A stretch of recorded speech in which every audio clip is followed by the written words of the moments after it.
কথায় আছে শাড়িতেই নারী, আট থেকে আসে যে কোনো মেয়েকেই কিন্তু শাড়িতে সত্যি সুন্দর লাগে। ভাবছেন তো শাড়ি নিয়ে এত কেন কথা বলছি?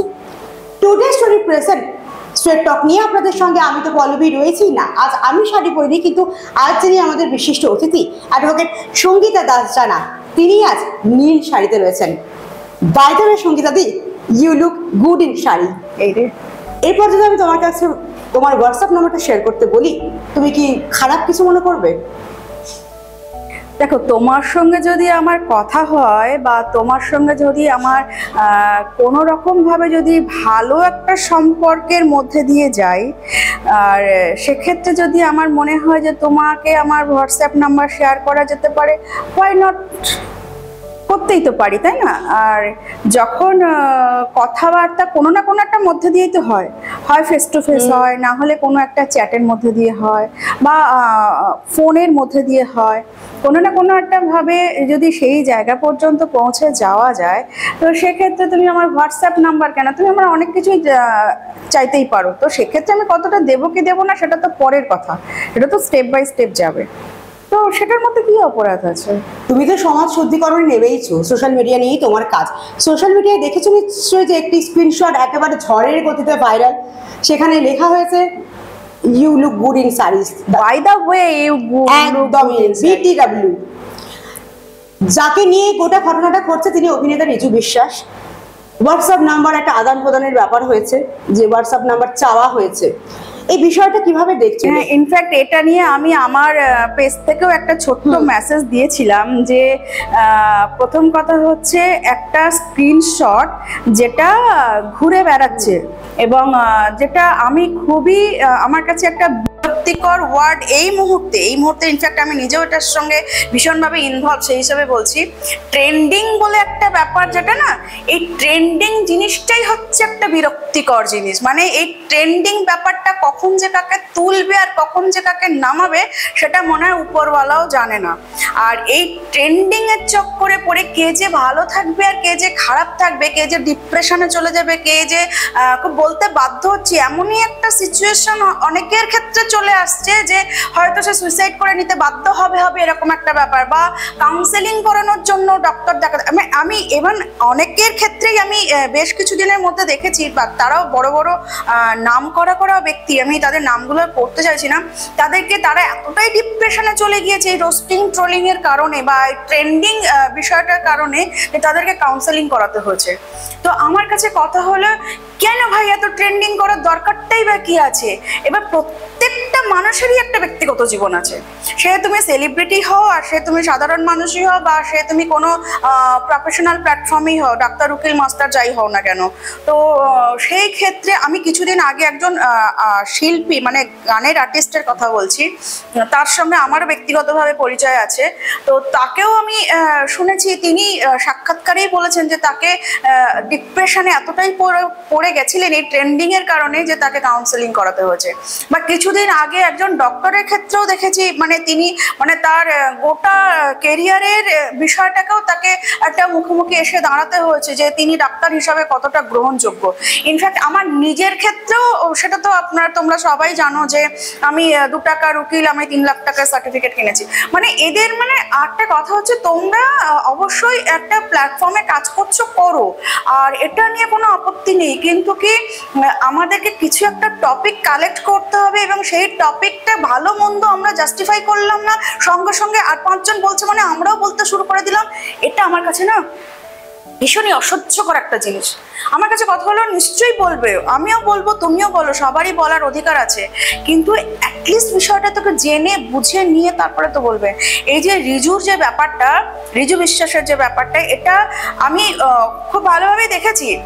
আমার কোথাও একটা গিয়ে মনে হচ্ছে না একটাই বা দুটোই স্ক্রিনশট সেটাই ঘোরাঘুরি করছে, কারণ একই ইয়ার, একই মেসেজ আর একই ফিডব্যাক, এটা কি করে সম্ভব হতে পারে? ধরো তুমি একটা মেয়ে, তোমার সঙ্গে আমার একরকম কথা হচ্ছে, আমি একটা মেয়ে, তুমি একটা মেয়ে, কিন্তু যখন রিজু বিশ্বাস একটা ছেলে, তুমি একটা মেয়ে, তখন কথোপকথনটা একটু খারাপ ভালোর কথা আমি পরে যাচ্ছি। যখন রিজু বিশ্বাস আর একটা মেয়ের সঙ্গে কথোপকথন হচ্ছে তখন তার কথার ব্যাপারটা আলাদা হবে, কিন্তু যখন একটা ছেলের সঙ্গে একটা ছেলের সঙ্গে, আমি অনেক ছেলের প্রোফাইল থেকেও দেখছি এই একই স্ক্রিনশট, সেটা কি করে পসিবল?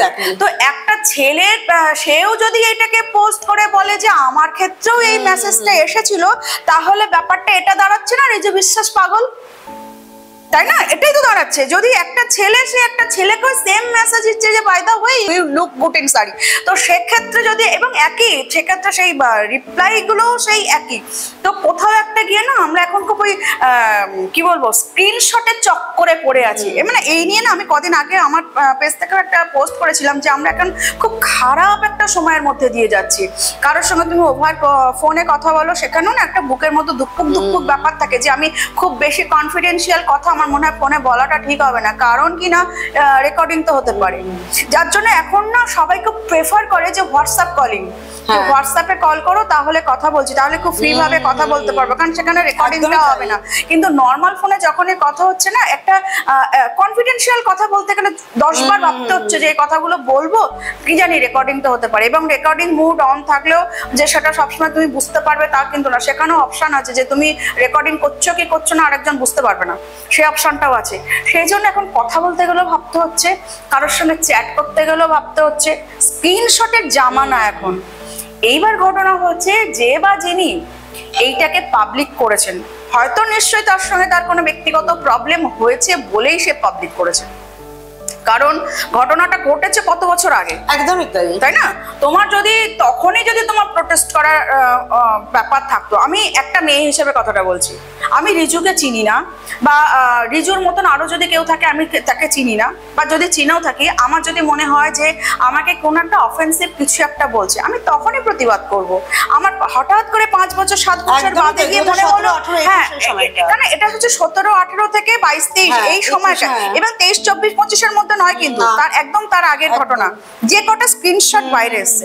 এবার সেই জায়গা থেকে আমার যদি কোথাও একটা গিয়ে মনে হয় রিজু আমাকে অপমান করবার জন্য এটা করেছে, তাহলে আমি তখন কেন প্রতিবাদ করলাম না? এইবার যদি ধরে নিই আমি তখন সোশ্যাল মিডিয়াতে আমি অ্যাক্টিভ ছিলাম না বলে করিনি, হতেই পারে, সবাই যে অনেক আগে থেকে সোশ্যাল মিডিয়াতে ছিল তা নয়। এবার সেক্ষেত্রে তখন প্রোফাইলের মধ্যে সবাই থাকতো, তো সেক্ষেত্রেও আমি যদি, সেক্ষেত্রে তো অনেক রকম ভাবে প্রতিবাদ করা যেত, লিগাল স্টেপ নেওয়া যেত, বা সেটাকেও অন্য অনেকভাবে পাবলিক করা যেত, তখন কিন্তু করেনি। করছে কোথায়? আজকে 2025 এসে গিয়ে করছে। এবং সেই স্ক্রিনশটটার মধ্যে এমন কিছু হাতি ঘোড়া মাথা মুন্ডু কিছু নেই যেটাকে কোথাও অপমানজনিত কিছু একটা ব্যাপার হবে। এবার হতে পারে তার সঙ্গে হয়তো তার কোনো ব্যক্তিগত সমস্যা হয়েছে, সে সেটাকে তাকে হ্যারাস করবার জন্য বা তাকে ডাউন করবার জন্য হয়তো সে সেটাকে পাবলিক করেছে, মেনে নিলাম, মানে ইন বিটুইন টু ঘটনাটা হলো। এইবার বাকি থাকলো বাকি পাবলিকদের কথা। এইবার একজন একটাকে পাবলিক করেছে বলে সবাই ওই হেই করে মাঠে নেমে গেলাম, নোংরামোটা চলছে না মাঠে নেমে গেলাম। এবার তাদের মধ্যে অনেকেই হচ্ছে আমাকেও এই মেসেজ করেছে, আমাকেও এই মেসেজ করেছে, আমাকেও এই মেসেজ করেছে, সবার মেসেজগুলোই কি ওই একই সময় ঢুকলো? এটা একটা কথা। বা সবার রিপ্লাই গুলো কি একই থাকলো? সেটাও একটা কথা। দ্বিতীয় কথা, যে বা যিনি, নামটাই আমি না করেই বলছি, যে বা যিনি ব্যাপারটাকে সবার আগে মার্কেটে নিয়ে এসছেন, সামনে আনাটা বলা ভুল হবে, এখন তো ব্যাপারটা মার্কেটিং হচ্ছে, মার্কেটে যিনি সবার আগে নিয়ে এসেছেন তিনি তো তার নিজের প্রোফাইল শো করে মার্কেটে নিয়ে এসছেন যে আমার ছবি, আমার এই, আমার আইডি থেকে বা আমার পেজ থেকে বা আমার প্রোফাইল থেকে বা আমার মেসেঞ্জার থেকে এই ঘটনাটা ঘটেছে। তাকে নিয়ে আমার কোনো দ্বিমত নেই। তার হয়তো তার সঙ্গে তার কোনো ব্যক্তিগত সমস্যা হয়েছে, সে তাকে হেনস্থা করবার জন্য হোক বা তাকে অপমানিত করবার জন্য হোক বা তাকে ছোট করবার জন্য, হতেই পারে, মানুষের সঙ্গে মানুষের যখন প্রবলেম হয় মানুষ অনেক কিছু করে নেয়, সেই ক্ষেত্রে আমি তাকে খুব একটা দোষ দেব না। হয়তো এই সময় তার কিছু তর্ক বিতর্ক বা কিছু একটা তাদের মধ্যে তো অবশ্যই হয়েছে, আদারওয়াইজ এটা ঘটার কথা নয়। সেই হিসাবে হয়তো প্রিভিয়াস কিছু জিনিস তুলে ধরেছে। এবং কি স্ক্রিনশটটা দেখলে বোঝাই যাচ্ছে যে by the way you look good in sari, এই মেসেজের পরে রিপ্লাইটা কিন্তু অনেক পরে, এবং তারপরে যদি কোনো কথা হয়ে থাকে সেটাও কিন্তু অনেকটা পরে। এবার সেক্ষেত্রে হয় না অনেকের সময়, দেখো আগে আমরা যখন প্রথম দিকে ফেসবুক করতাম, আমি যদিও খুব বেশি দিনের নই করতাম, এবার আমিও অনেকের ক্ষেত্রে দেখেছি যে অনেক দিন হয়তো কোনো একটা সময় ছোট হয়তো বাক্যালাপ হলো মেসেঞ্জার বা কোনোভাবে, এবার অনেকটা দিন গ্যাপ হওয়ার পরে হয়তো একটা মেসেজ এলো, কি ব্যাপার আমাকে কি ভুলে গেলেন নাকি, বা কি ব্যাপার ফেসবুকের বন্ধু বলে কি যোগাযোগ করতে নেই নাকি, এই ধরনের কথাবার্তা। এবার ধরো কেউ একটা সময় অনেক আগে একটা কথা হচ্ছে, এবার ধরো 1 বছর বা 1.5 বছর বাদে গিয়ে সে ধরো একটা মেসেজ করলো, এবার সেখান থেকে তো ভদ্রতার খাতিরে তো একটা রিপ্লাই যায়, যদি তার সঙ্গে ওয়ান্স আপন টাইম আমার কথা হয়ে থাকে তাহলে একটা ভদ্রতার খাতিরও তো একটা রিপ্লাই যায়। তো এক্ষেত্রেও কিন্তু খানিকটা সেই রকমই। এইবার ঘটনা হচ্ছে, আমি যদি তোমাকে এন্টারটেন না করি তাহলে প্রথম মেসেজে যখন করবে আমি তখনই সেখানেই আমি বলে দেবো তুমি আমাকে মেসেজ করো, ব্লক করে দিলাম, বা আমি তোমাকে আনফলো করে দেবো, ব্লক করে দেবো। আমি রিপ্লাইও দিচ্ছি, আমি এন্টারটেনও করছি, কারণ তিনি রিজি বিশ্বাস, কারণ তিনি সেলিব্রিটি, এবার সেটাকে আমি এন্টারটেনও করছি। এবার কোনো একটা জায়গা থেকে আমার যখন প্রবলেম হলো তখন আমি সেটাকে পাবলিক করলাম। এই ক্ষেত্রে তোমাদেরকে না আমি একটা এক্সাম্পল দিই। আমি তখন একদম শুরুর দিকে যখন আমি সবে ফেসবুক ওপেন করেছে সেই সময়, তখন আমার ফেসবুকটা সম্পর্কে অত আমার ধারণাও নেই, মানে ফেসবুক কিভাবে কি অত শত করতে হয় সেরকম ধারণা নেই। তো কোনোভাবে একজন সেলিব্রিটিকে আমার প্রোফাইলে আমি হয় অ্যাড করেছিলাম বা অ্যাড হয়েছিল, যেভাবেই হোক হয়েছিল ঘটনাটা। তো সেই একজন মানে টলিউড ইন্ডাস্ট্রির অবশ্যই, তো সেটা একজন অ্যাড হওয়ার পরে না ঘুরিয়ে আমার সেই জিনিসগুলো সামনে আসছে, বা আমি রিকোয়েস্ট করলে তারাও অ্যাকসেপ্ট করে নিচ্ছে, বা তারা রিকোয়েস্ট করলে আমিও অ্যাকসেপ্ট করে নিচ্ছি। তো বলা যেতে পারে তখন প্রায় অনেকজন সেলিব্রিটি ফেস আর কি আমার প্রোফাইলের ঢুকে গেছেন আর কি। এবার এই ইন্ডাস্ট্রির সঙ্গে আমারও কিন্তু কম বেশি একটু কানেকশন আছে, কারণ কিনা আমার কলেজ আর টেকনিশিয়ান স্টুডিও একেবারে গায়ে গায়ে, এবং বেশ কিছু ইন্ডাস্ট্রির লোকজনের সঙ্গে আমার একেবারেই ব্যক্তিগত সম্পর্ক আছে। ইভেন রুট থেকে যদি ধরি, এই যে মনামি ঘোষ আমার পাড়ার মেয়ে, মনামির বাবার সঙ্গে আমার বাবার খুব ভালো সম্পর্ক। মনামি আর যার হাত ধরে আজকে ইন্ডাস্ট্রিতে এসছেন তাকেও আমি জেঠু বলে রাখতাম, তিনিও একটা সময় আমাকে খুব ডাকাডাকি করেছিলেন, কিন্তু আমি আসিনি। তো যাই হোক, এবং ইন্ডাস্ট্রিতে আমি ছোট বড় একটু কাজও করেছি একটা সময়, একেবারে করিনি সেটাও বলবো না। তো এগুলো কি বলতো, যদি মনে হয় যে হাইলাইট করবার তো অনেক কিছু করা যায়, তো সেই সময় যখন ওই অনেক জনের সঙ্গে কথা, ইভেন কি রাজদার সঙ্গে আমার বেশ কয়েকবার কথা হয়েছে, জানি না রাজদার এখন আর মনে আছে কিনা। শুভশ্রীর সঙ্গে তখন ওর বিয়ে হয়নি, শুভশ্রী তখন নিজে থেকেই আমাকে ফ্রেন্ড রিকোয়েস্ট পাঠিয়েছিল। তো এইরকমই একটা স্টেজে তখন আমি ফেসবুকে একেবারে শুরুর দিকে, আমার পেজ টেস্ট ছিল না, এই যে প্রোফাইলে শুধুমাত্র। তো আগেই বলে নিচ্ছি, অঙ্কুশ হাজরা, কিছু মনে করো না, তোমাকে নিয়ে এই টপিকটা উঠছে। তো অঙ্কুশ হাজরা আইডি থেকে আমার কাছে মেসেঞ্জারে চ্যাটিং শুরু হলো। তো একদিন জাস্ট, এবার দুটো একটা কথার পরে অঙ্কুশ হাজরার ইয়ের থেকে আমাকে না শুধুমাত্র ভিডিও কলিং এর জন্য রিকোয়েস্ট করাচ্ছে, এবং ভিডিও কলিং আসছে, আমি অ্যাকসেপ্ট করছি, এবং সেটা একটু রাতের দিকে, এই 10টা সাড়ে 10টার পর থেকে। এবং তখনও ইন্দ্রিলার সঙ্গে ওর রিলেশন আছে।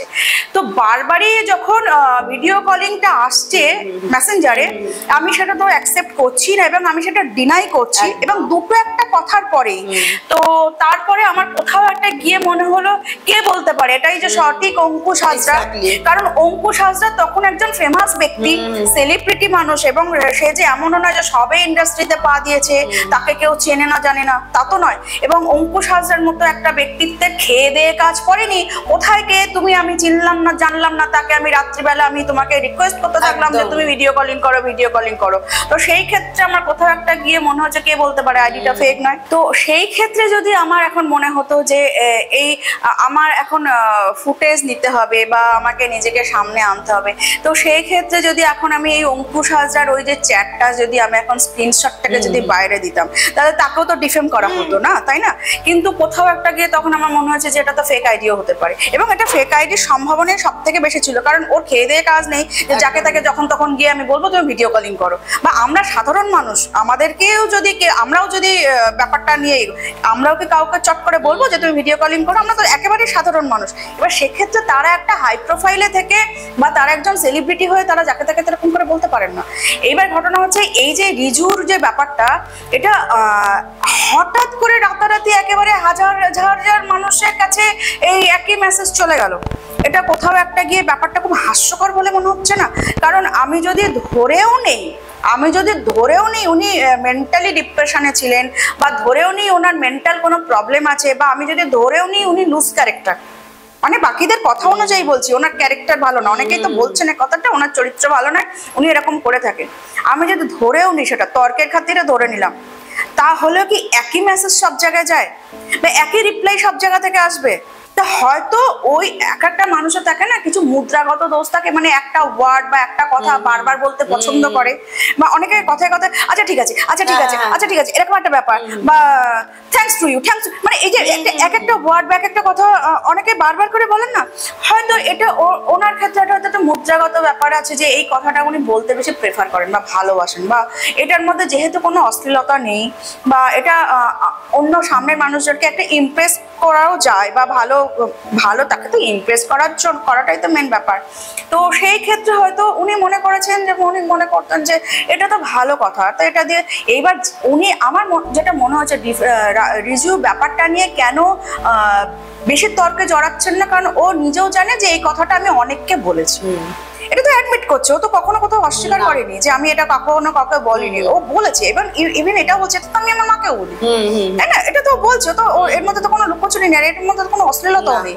তো যে কথাটা এবার ওই জন্যই ও কোনো ডিফার করছেন না, যেহেতু ও জানে যে আমি এই কথাটা তো অনেককেই বলেছি। এবার অনেককে বলার, হাজার হাজার মানুষকে বলার মধ্যে কোথাও একটা তফাৎ আছে না। এইবার তারপরেও একটা সাক্ষাৎকারেই দেখলাম যেটা ও বলতে চেয়েছে, একবার ওর ফোনে প্রবলেম হয়েছিল, বা একবার ওর ফোন হারিয়েছিল, দুটো ঘটনা হয়েছিল। এইবার আমি যদি ধরেও নেই যে এই একই মেসেজ অনেকের কাছে গেছে, তাহলে কোথাও একটা টেকনিক্যাল প্রবলেমের একটা ব্যাপার উঠে আসছে না। এই কিছুদিন আগেই আমার ফোনেই আমি দেখলাম যে হঠাৎ করে, আমি খুব একটা মেসেঞ্জারে থাকি না, আমি মেসেঞ্জারটা অন করার পরে দেখলাম, মানে কি বলবো, যতজন আছে আপনার, আমার তো প্রতিদিনই তো ঢোকে আর কি সরাসরি, তো ম্যাক্সিমাম ক্ষেত্রে দেখছি যে সবার ডিপিতে না আমার প্রোফাইলের ছবি। তো আমি সঙ্গে সঙ্গে আমার ছেলেকে আমি ডেকে দেখালাম যে বাবা, সবাইকে সবাই আমাকে এতটাই ভালোবাসে যে সবার ডিপিতে আমার ছবি লাগিয়ে রেখেছে। এইবার ঘটনা হচ্ছে, ও আমাকে বলছে মাম্মাম এটা আমার কোথাও একটা মনে হচ্ছে টেকনিক্যাল কোনো একটা প্রবলেম হচ্ছে, তা নাহলে সবার প্রোফাইলে 2-4 জন বাদ দিলে বাকি সবার ডিপিতে আমার প্রোফাইল ছবি। তো আমি যদি এখন সেইটাকেই ধরো স্ক্রিনশট নিলাম, নিয়ে আমি সেটাকেই একটা ফ্রেম করার চেষ্টা করলাম যে আমাকে মানুষ এত ভালোবাসছে, দেখো সবার ডিপিতে আমার প্রোফাইল ছবি লাগিয়েছে। তো এটা একটা ভালো লাগা, আবার খারাপ লাগা, যে সবাই কেন তোমরা আমার ছবিটাকে নিয়ে তোমরা ইউজ করছো বা ভালোবাসছো বলে আমাকে প্রোফাইলে তোমরা রেখেছো, এটা একটা ভালো লাগা। দ্বিতীয় কথা, এটা আমি যদি আবার ডিফেমের দিক থেকেও যাই, সেটা আবার খারাপও লাগা। তো সেই জায়গা থেকে এবার আমার ছেলেই আমাকে সাজেস্ট করলো, মামাম তুমি ফোনটাকে 2-4 বার একটু রিফ্রেশ করে নাও বা সুইচ অফ করে অন করো। তো তারপরে আমি 2-4 বার এটা ওটা করার পরে দেখলাম আবার ওদের নর্মাল যেটা সেটা চলে এলো। তো এটা হচ্ছে টেকনিক্যাল প্রবলেম। তা আমার কোথাও একটা গিয়ে মনে হচ্ছে এটা কিছু একটা টেকনিক্যাল প্রবলেম অবশ্যই হয়েছে ওয়ান্স আপন এ টাইম, মানে যখন ঘটনাটা ঘটেছে আর কি, মানে ওই সালের ওই সময় কিছু একটা টেকনিক্যাল প্রবলেম হয়েছে, যে সময়টাতে এই মেসেজটা বা সেম জিনিসটাই সব বেশ কিছু জনের মধ্যে ঘোরাঘুরি করেছে।